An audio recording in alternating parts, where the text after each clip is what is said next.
Here is how to log out of Discord on all devices. So first, you need to open the Discord application on your computer or your laptop or your phone, whatever device you're using, it does not matter. And tap on the gear icon from the bottom left corner of your screen to access your user settings. Now from here, go to the section of password and security, that is between account info and account standing.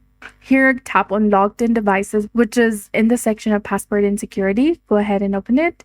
And here you'll get the option of log out of all known devices, which is highlighted in red color.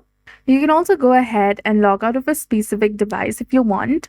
Simply tap on the cross icon beside that location and enter your password to confirm, and then tap on confirm, and you'll be done.